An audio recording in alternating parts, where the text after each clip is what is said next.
इस खबर के प्रायोजक हैं Om Krishna convent school, Senpur, Atraulia, Azamgarh. CBSE pattern, कक्षाएं नर्सरी से 8 तक।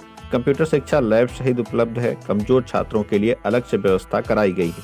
तो देर किस बात की, एडमिशन ओपन है। सर्वोत्तम शिक्षा, स्वच्छ प्रशासन, सही मार्गदर्शन।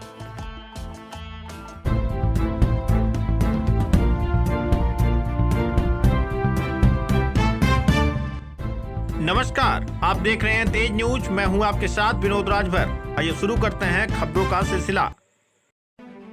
बकरीद के मौके पर समाजवादी पार्टी के सांसद धर्मेंद्र यादव द्वारा आजमगढ़ में मुस्लिम समाज को बधाई देने और नमाज में शामिल होने पर राजनीतिक हलचल तेज हो गई है। सांसद के आगमन को लेकर भाजपा के जिला उपाध्यक्ष सत्येंद्र राय ने तीखी प्रतिक्रिया दी है। उन्होंने कहा कि सपा सांसद केवल धर्म विशेष के कार्यक्रमों में हिस्सा लेते हैं और शेष समाज के पर्वों से उन्हें कोई लेना देना नहीं है। भाजपा नेता ने कहा, धर्मेंद्र यादव को सांसद बने 1 साल हो गया, लेकिन इस दौरान वह दीपावली, होली, दशहरा हिंदू पर्वों पर आजमगढ़ की धरती पर नहीं आए, न ही आम जनता से मिले। वे केवल नमाज पढ़ने, टोपी पहनकर गले मिलने और बकरीद की बधाई देने आते हैं। यह खुला तुष्टीकरण है। भाजपा के जिला उपाध्यक्ष सत्येंद्र राय ने सपा पर निशाना साधते हुए कहा कि समाजवादी पार्टी की हमेशा से यह नीति रही है, वह केवल एक समुदाय को केंद्र में रखकर राजनीति करती है।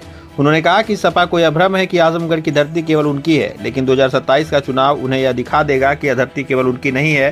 सत्येंद्र राय ने दावा किया कि भाजपा सबका साथ सबका विकास के मंत्र के साथ सभी वर्गों और धर्मों को साथ लेकर चलती है, जबकि सपा केवल एक धर्म विशेष की राजनीति कर रही है। उन्होंने यह भी कहा कि जनता इस बार चुप नहीं बैठेगी और इसका जवाब आने वाले समय में जरूर मिलेगा उन्हें। फिलहाल सुनते हैं सत्येंद्र राय ने क्या कुछ कहा।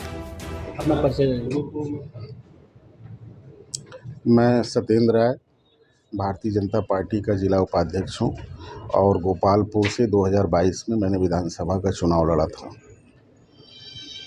ये बता दीजिए कि आज लगातार सांसद धर्मेंद्र यादव पिछले 1 साल हो गया है चुनाव लड़े कि उनको यहाँ के सांसद हैं, केवल मुसलमानों के त्यौहार पे आते हैं, हिंदू किसी एक त्यौहार पे नहीं आए। इस पर आपका क्या कहना है?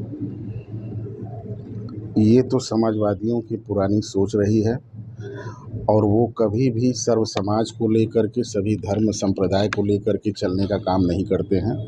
उनको अहंकार है, इस बात का अहंकार है।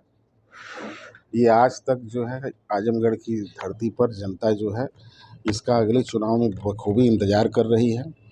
जैसा कि आप लोगों ने देखा कि पिछली बार भी ईद में माननीय धर्मेंद्र यादव सांसद जी जो है आजमगढ़ की धरती पर नमाज पढ़ने के लिए, गले मिलने के लिए मौजूद थे और उसके बाद आज भी बकरा ईद पर नमाज पढ़ने के लिए, गले मिलने के लिए टोपी लगा कर के दिखावे की राजनीति, तुष्टीकरण की राजनीति करने के लिए खुलेआम मैदान में है।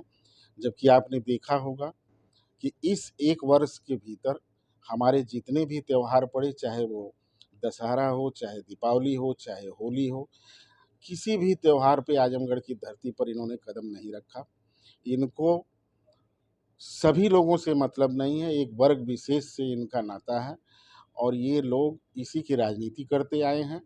जबकि भारतीय जनता पार्टी, आज आप देख रहे हैं कि हमारे यशस्वी प्रधानमंत्री मोदी जी के 11 वर्ष पूर्ण होने के उपलक्ष्य में जगह जगह कार्यकर्ता और जगह जगह हमारे जो भी पदाधिकारी हैं, वो जनता के बीच, सर्व समाज के बीच, सभी वर्ग और संप्रदाय के बीच जा कर के सरकार के द्वारा गरीब कल्याण और लोक कल्याण के लिए चलाई जा रही जितनी भी स्कीमें हैं उसको जनता तक पहुंचाने का काम कर रही हैं।